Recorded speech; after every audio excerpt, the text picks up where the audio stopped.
कक्षा 10वीं की स्टूडेंट फाइल आपका विषय है यहाँ विज्ञान का साइंस का हाई स्कूल परीक्षा हाई स्कूल एग्जामिनेशन 2026 का पेपर लेके आ चुके हैं।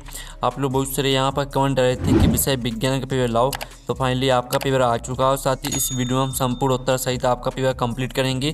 तो आप लोग वीडियो को लाइक कर लीजिए, चैनल को सब्सक्राइब कर लीजिए और साथ ही इस वीडियो को आपको अपने दोस्तों तक शेयर कर देना है, जिससे वो भी यहाँ पर 75 नंबर लेके आ सके। विषय विज्ञान के पेपर में आपका हिंदी इंग्लिश वर्जन दोनों में पेपर रहेगा। टोटल क्वेश्चन आपके 23 रहेंगे, टाइम 3 घंटे रहने वाला है। साथ ही आपके यहाँ पर निर्देश आते हैं तो आप निर्देश पढ़ लीजिएगा। अब चलिए आपका विषय जो विज्ञान का पेपर है वो देख लेते हैं। तो आपके आते सही विकल्प चुनकर लिखिए जो कि 6 नंबर के रहेंगे। तो पहला था लोहे पर जंग लगना किस प्रकार की अभिक्रिया है, तो आपका आता संयोजन, बात अपघटन और साथ ऑक्सीकरण और दाता विस्थापन। तो लोहे पर जंग लगना किस प्रकार की अभिक्रिया है, तो इसका आंसर आपका ऑक्सीकरण हो जाएगा। फिर आपका दूसरा आता स्वस्थ मनुष्य के लिए स्पष्ट दृष्टि की न्यूनतम दूरी है, तो आपका यह था 25 मीटर, बाता 25 सेंटीमीटर, साथ आपका अनंत और दाता 2.5 सेंटीमीटर। तो जो दूसरा आपका दिया गया स्वस्थ मनुष्य के लिए स्पष्ट दृष्टि की न्यूनतम दूरी है, तो इसका आंसर आपका 25 सेंटीमीटर हो जाएगा। फिर आपका जो तीसरा आता आहार नाल के किस भाग में भोजन का पूर्ण पाचन होता है, तो आपका यह था आता अमाशय, बाता मुख और साता छोटी आंत, दाता बड़ी आंत। तो आहार नाल के किस भाग में भोजन का पूर्ण पाचन होता है, तो इसका जो राइट आंसर रहने वाला है वो आपका यहाँ पर छोटी आंत हो जाएगा। फिर आपका यहाँ पर चौथा आता है दो तंत्रिका कोशिका के मध्य खाली स्थान को कहते हैं, तो आपका आता डेंड्राइट, बाता सिनेप्स और साता एक्सॉन और दाता आवेग। तो दो तंत्रिका कोशिका के मध्य खाली स्थान को यहाँ पर हम कहते हैं सिनेप्स। फिर आपका पाँचवा देख लेते हैं। पाँचवा आपका यहाँ पर आता है विभवांतर का ऐसा ही मात्रक है, तो आपका आता है एम्पियर, बाता वॉट और साता ओम और दाता वोल्ट। तो विभवांतर का ऐसे ही मात्रक आपका वोल्ट हो जाएगा। फिर आपका छठवां आता निम्न में से कौन सा पादप हार्मोन है, तो आपका आता इंसुलिन, बाता थायरॉक्सिन और साता एस्ट्रोजन और दाता साइटोकाइनिन। तो निम्न में से कौन सा पादप हार्मोन है, तो इसका आंसर आपका साइटोकाइनिन हो जाएगा। ठीक है, इस तरह से आपके सही विकल्प कंप्लीट हो जाते हैं। साथ ही यहाँ पर इंग्लिश मीडियम के स्टूडेंट भी देख लीजिए। ठीक है, इंग्लिश मीडियम के स्टूडेंट भी देख सकते हैं। आप प्रश्न 2 आता रिक्त स्थानों की पूर्ति कीजिए जो कि आपके 6 नंबर के रहेंगे। तो पहला था गोली दर्पण की फोकस दूरी उसकी वक्रता त्रिज्या की आपकी आधी होती है। ठीक है, तो ये आपका यहाँ पर आधी राइट आंसर रहेगा।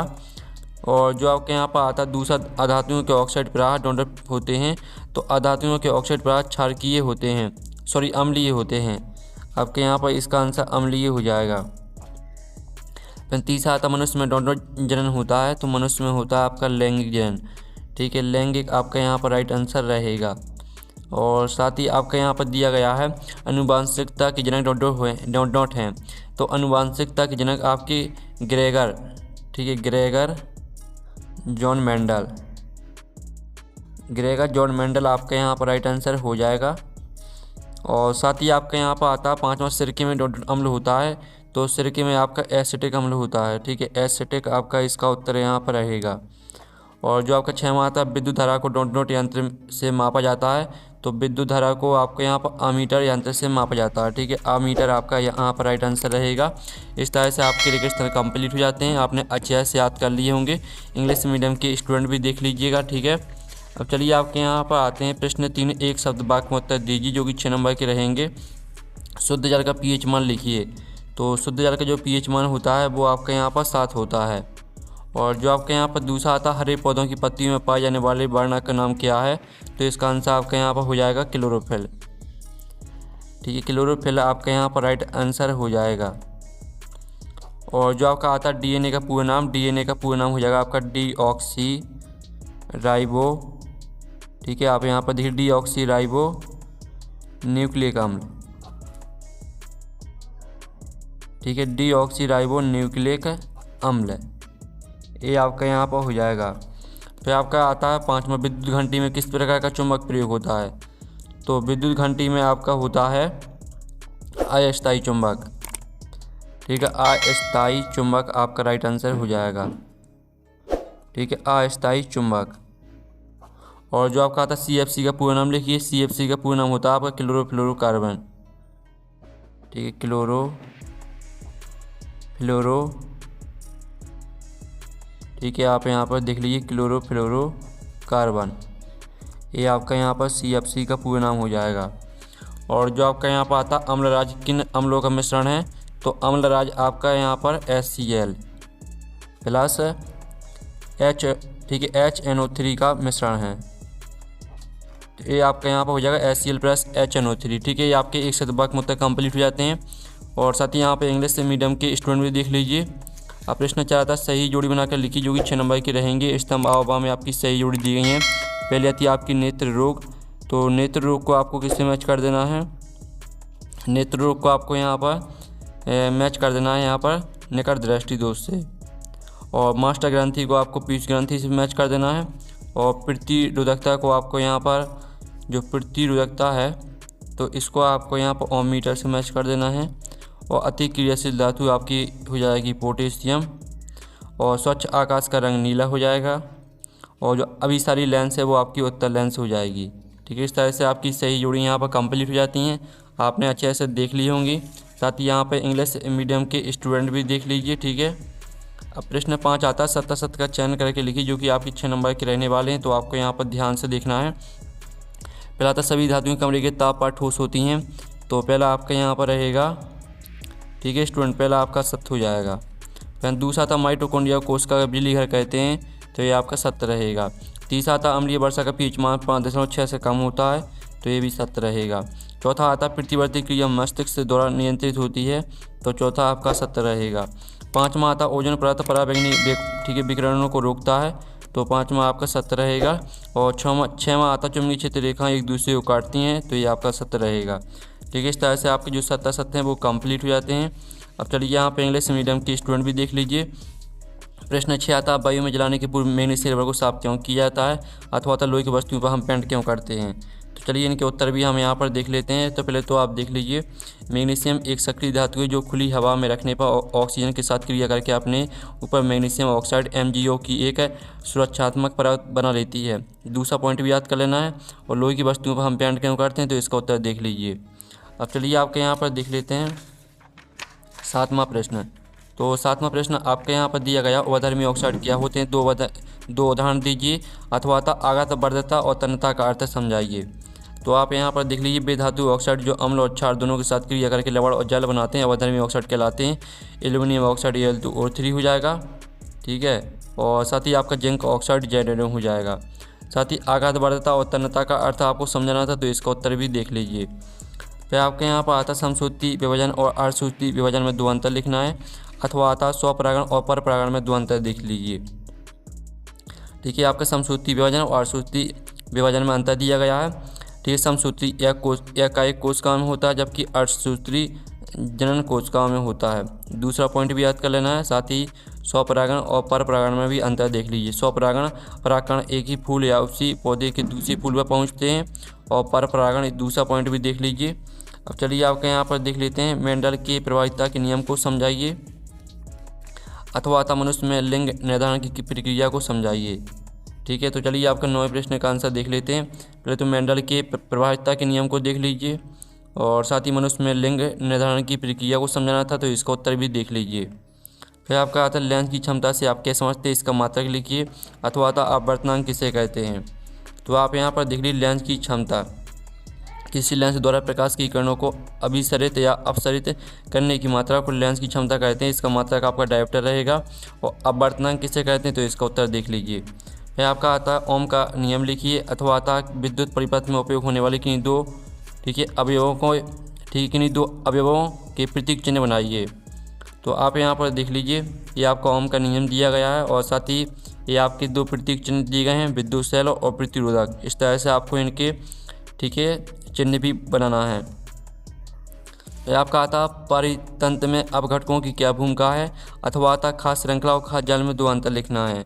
तो पहले तो आप परितंत्र में अपघटकों की क्या भूमिका है, इसका उत्तर देख लीजिए और खास श्रृंखला और खास जाल में अंतर देख लीजिए। ठीक है, इस तरह से आपका अथवा का उत्तर भी हो जाता है। अब आता आपका 13वां धोने का सोडा और बेकिंग सोडा के 2 उपयोग लिखिए और साथ ही जो इसका अथवा वाला प्रश्न है वो भी हम यहाँ पर देख लेते हैं। ठीक है, आप यहाँ पर देख लीजिए, अथवा में दिया गया प्लास्टर और पेरिस को आर्द्रता रोधी बर्तन में क्यों रखा जाना चाहिए। तो आप यहाँ पर देख लीजिए, आपकी धोने के सोडा और बेकिंग सोडा के 2 उपयोग दिए गए हैं। ठीक है, और साथ ही प्लास्टर और पेरिस को आर्द्रता रोधी बर्तन में क्यों रखा जाना चाहिए, इसका उत्तर भी देख लीजिए। फिर आपका था वायवीय शोषण आवायवीय शोषण में 2 अंतर लिखना है। अथवा में आपको वास्तविक प्रतिबिंब आवासीय प्रतिबिंब में 2 अंतर लिखना है। तो वायवीय श्वसन, ठीक है, यह ऑक्सीजन की उपस्थिति में होता है और ग्लूकोज का पूर्ण विखंडन होता है। अवायवीय श्वसन भी देख लीजिए। वास्तविक प्रतिबिंब आभासी प्रतिबिंब में दो अंतर देख लीजिए। इसे पर्दे पर प्राप्त किया जा सकता है और यह सदैव उल्टा होता है। आभासी, इसे पर्दे पर प्राप्त नहीं किया जा सकता और यह सदैव सीधा होता है। अब चलिए आपके यहाँ पर देख लेते हैं 15वां प्रश्न। उस लेंस की फोकस दूरी ज्ञात कीजिए जिसकी क्षमता -2.0 डायोप्टर है। यह किस प्रकार का लेंस है? अथवा आता कोई डॉक्टर प्लस 1.5 ठीक है डायोप्टर क्षमता का संशोधक लेंस निर्धारित करता है। लेंस की फोकस दूरी ज्ञात कीजिए। निर्धारित लेंस अभिसारी है अपसारी, यह भी आपको बताना है। तो चलिए पहले तो आप 15वें प्रश्न का आंसर देख लीजिए। इसकी फोकस दूरी आपकी -0.5 मीटर आ जाएगी। ठीक है, आपको यहाँ पर देख लीजिए, इस तरह से हल करना है और अथवा वाले का आंसर भी आप यहाँ पर देख लीजिए। फिर आपका यहाँ पर आता है साबुन और अपमार्जक में आपको दो अंतर लिखना है। अथवा में आपको समझाती श्रेणी क्या उदाहरण देकर समझाइए। तो पहले तो आप साबुन अपमार्जक में अंतर देख लीजिए। साबुन यह कठोर जल में झाग नहीं देता और सफाई नहीं कर पाता। अपमार्जक देख लीजिए और साथ ही समझाती श्रेणी क्या है, साथ ही इसका उदाहरण भी देख लीजिए। कार्बनिक यौगिकों की वह श्रेणी जिसमें समान क्रियात्मक समूह पाया जाता है और दो क्रमागत सदस्यों के बीच बॉन्ड CH2 का अंतर होता है। साथ ही इसका उदाहरण भी देख लीजिए। फिर आपका 7वां आता प्रिज्म से प्रकाश के विक्षेपण को समझाइए। अथवा आता पादा फार्मन ऑक्सीजन और गिबरेलिन के कार्य लिखिए। तो पहले तो आप यहाँ पर प्रिज्म से प्रकाश के विक्षेपण को आपको समझना था, तो इसका उत्तर देख लीजिए और पादा फार्मन ऑक्सीजन और गिबरेलिन के कार्य देख लीजिए। फिर आपका आता चुंबकीय क्षेत्र रेखाओं के 3 गुण लिखने थे। अथवा में आपको फ्लेमिंग के बाएं हाथ का नियम लिखना है। तो पहले तो आप चुंबकीय क्षेत्र रेखाओं के गुण देख लीजिए। ए उत्तरी ध्रुव से निकलकर दक्षिणी ध्रुव पर समाप्त होती हैं। ए एक बंद वक्र बनाती हैं। दो चुंबकीय क्षेत्र रेखाएं कभी भी एक दूसरे को नहीं काटती। साथ ही फ्लेमिंग के बाएं हाथ का नियम भी देख लीजिए, स्क्रीनशॉट आपको लेते चल रहा है। फिर आपका आता क्रियात्मक या क्रियाशील समूह किसे कहते हैं, 4 विभिन्न उदाहरण दीजिए। साथ ही इसका जो अथवा वाला प्रश्न है वो देख लीजिए। विभाजन अभिक्रिया को संयोजन अभिक्रिया के विपरीत क्यों कहा जाता है? तो पहले तो आप यहाँ पर देख लीजिए क्रियात्मक समूह किसे कहते हैं, इसके आपको 4 उदाहरण देने हैं। तो इसका उत्तर देख लीजिए और विभाजन अभिक्रिया को संयोजन अभिक्रिया के विपरीत क्यों कहा जाता है, इसका उत्तर भी देख लीजिए। फिर आपका यहाँ पर आता है परागण एवं निषेचन में 3 अंतर स्पष्ट कीजिए। अथवा में आपको ठीक है संचारण किसे कहते हैं, इससे बचाव के 2 उपाय लिखना है। तो ये आपका परागण ठीक है और निषेचन में अंतर दिया गया है, स्क्रीनशॉट ले लीजिए। और ये आपका संचरण किसे कहते हैं, इससे बचाव के 2 उपाय देख लीजिए। फिर आपका यहाँ पर आता है मनोनीत का आपको नामांकित चित्र बनाना है कैसे प्रश्न में। ठीक है, तो चित्र आप अपने मन से कर लेना, आपको किताब में मिल जाएगा, नहीं तो गूगल में सर्च कर लेना। अथवा में आपको भौतिक गुणधर्म के आधार पर धातुओं में कोई 4 विविध लिखना, अंतर लिखना है। ठीक है, तो ये आपके भौतिक गुणधर्म के आधार पर धातुओं में 4 अंतर दिए गए हैं। चारों पॉइंटों को पूरा आपको याद करना है। ठीक है, स्क्रीनशॉट आप यहाँ पर ले लीजिए। फिर आपका यहाँ आता है 22वां निकट दृष्टि दोष और दूरदृष्टि दोष क्या है, इसका निवारण कैसे किया जाता है। अथवा आता प्रकाश संश्लेषण की प्रक्रिया को रासायनिक समीकरण सहित समझाना है। तो 22वें प्रश्न का आंसर देख लीजिए। ये आपका निकट दृष्टि दोष, इसका निवारण, और दूरदृष्टि दोष देख लीजिए, इसका निवारण देख लीजिए और साथ ही इसका डायग्राम देख लीजिए। और ठीक है, अथवा में प्रकाश संश्लेषण की प्रक्रिया को देख लीजिए, साथ ही इसका भी डायग्राम देख लीजिए। फिर 23वां प्रश्न आता मानव उत्सर्जन तंत्र का नामांकित चित्र बनाइए। अथवा तब विद्युत मोटर का नामांकित चित्र बनाकर उसका सिद्धांत लिखिए। तो 23वें प्रश्न का आंसर आप यहाँ पर देख लीजिए। ठीक है, ये आपका यहाँ पर जो मानव उत्सर्जन तंत्र का चित्र बनाना है तो वो आप अपने मन से कर लेना। ठीक है, अथवा वाले का उत्तर देख लीजिए, विद्युत मोटर का सिद्धांत, इसके मुख्य भाग और साथ ही डायग्राम देख लीजिए। ठीक है, इस तरह से आपका डायग्राम रहने वाला है। तो इस तरह से जो आपका पेपर है वो कंप्लीट हो जाता है विज्ञान विषय का। आप लोग वीडियो को लाइक कर लीजिए, चैनल को सब्सक्राइब कर लीजिए, इस वीडियो को अपने दोस्तों तक शेयर कर दीजिए। हम नेक्स्ट वीडियो में मिलते हैं। Thanks for watching.